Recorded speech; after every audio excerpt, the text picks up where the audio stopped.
پاکستان کی fast food industry second largest industry ہے پاکستان میں. فاسٹ فوڈ کھانے کے اتنے شوقین ہیں کہ دنیا کی ٹاپ کی 8 مارکیٹوں میں آتے.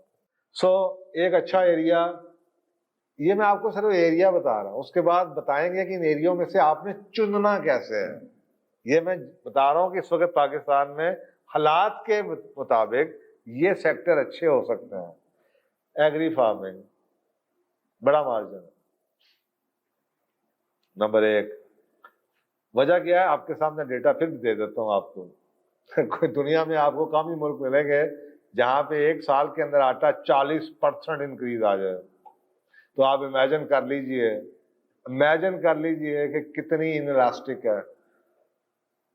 تو کسی زمانے میں ہم کہتے ہیں امیر ہے گا، سونے والا امیر ہے گا، لگتا ہے یہ جتنے کوئی آٹا ہے گا نا، جتنے کوئی گندم ہے، جو حالات چل رہے ہیں وہ مہنگی ہو جانی ہے. آپ کو 5% سونے کی قیمت بڑھتی نظر نہیں آتی، لیکن آٹے کی قیمت 40% پچھلے سال بڑھ گئی ہے. That says so much کہ دنیا میں کہیں ایسی ایگزامپل نہیں آپ کو ملے گی کہ 40% امریکہ میں بھی قیمتیں بڑھی ہیں، 10% بڑھی ہیں، 12%، دنیا ہر ایک میں بڑھی ہیں. 40% اس ملک میں قیمت بڑھ گئی آٹے کی، جو کہ اپنے آپ کو ایگری ملک کہتا ہے، جس کی 70% آبادی ایگریکلچر کے ساتھ وابستہ ہے.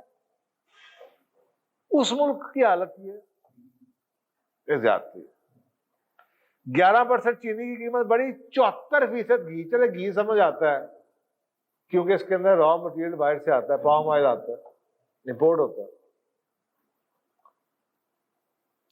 اور چاول کی قیمت میں 18%.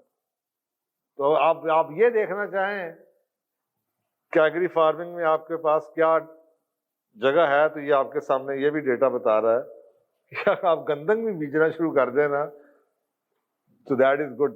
پھر اگین ڈپینڈ یہ کرتا ہے، وہ آخر میں طریقہ بتاؤں گا کہ آپ کا زمین ہے کہ نہیں ہے. یہ تو اس وقت پاکستان کے حالات ہیں کہ پاکستان میں ڈیمانڈ ہے. اب آپ کے لیے یہ گندم کی بجائی صحیح ہے یعنی وہ بعد میں بات کریں گے. پاکستان میں اس وقت ڈیمانڈ ہے. اسی وجہ سے بجٹ کے اندر ایگری فرینڈلی بجٹ آیا ہے. سیڈز کے اوپر سے سیلز ٹیکس ختم کیا ہے، ایگریکلچر مشینری سے سیلز ٹیکس ختم کیا ہے، اور شوگر اور ویٹ کے اوپر سبسڈیاں دی جا رہی ہیں، کیونکہ گورنمنٹ کو احساس ہو گیا ہے کہ اس کے بغیر ہماری اکنامکس، ہماری اپنی ملک کی سالمیت، سیکیورٹی جس کے پیچھے ہم چیختے رہتے ہیں، وہی کوسچن مارک ہے. اب آ جائیں فاسٹ فوڈ انڈسٹری کے اوپر، جس کو ہم بتا چکے ہیں کہ پاکستان میں ریسٹورانٹ چپے چپے پہ ریسٹورینٹ کھلے ہوئے ہیں، اور پچھلے سال میں بڑی گروتھ ہوئی ہے، 21% سے زیادہ گروتھ ہے. اب آپ کو پتا چل رہا ہے وہ جو پیسہ خرچ ہوا ہے وہ کہاں پہ خرچ ہوا ہے. 21% دنیا میں ریسٹورینٹ کی انڈسٹری شرنک ہوئی ہے کورونا کے دنوں میں، پاکستان میں گرو کی ہے. So that can show you the mindset of the people in Pakistan, and نہ صرف مائنڈ سیٹ لیکن ہمارا سوشل سسٹم کس وقت ہو رہا ہے. یہ حالات جو پاکستان میں ہے نا اس وقت، یہ امریکہ میں کوئی 30 سال پہلے 40 سال پہلے ہوئے تھے، جب ان کا معاشرہ گھروں سے نکل آیا تھا، شادیاں ٹوٹنے والی ہو رہی تھیں، یعنی کہ سنگل فیملی یونٹ باندھ رہے تھے، ماں باپ سے لوگ علیحدہ ہو گئے تھے. تو وہ جب شہروں میں آئے تو اس وقت ان کے ہوٹل لگنے شروع ہوئے تھے کہ ہر بندہ باہروں کھانا کھا رہا ہے. یہ آپ کے ملک میں یہ اب ہو رہا ہے. تو جو اس کے بعد اس ملک میں ہوا تو وہی آپ کے ملک میں ہوگا، جو سوشلی شادیوں کے ساتھ جو فیملیاں ٹوٹیں گی، جو نقصانات ہوں گے. تو یہ آپ کی انڈسٹری ہے جی. پاکستان کی fast food industry second largest industry ہے پاکستان میں. آپ حیران ہوں گے کہ ہم اس انڈسٹری کو بڑا چھوٹا سا سمجھتے ہیں. ہم کہتے ہیں ٹیکسٹائل، ہم ریئل اسٹیٹ کو بڑی گھاس ڈالتے ہیں. آپ کو پتا ریئل اسٹیٹ 2 سے 2.5% پورے جی ڈی پی کو کنٹریبیوٹ کرتی ہے، کیونکہ وہ اس کا بینیفیشری ایک فرد ہے، ذاتیں ہو سکتی ہیں، گورنمنٹ کو اسے کچھ نہیں ملتا.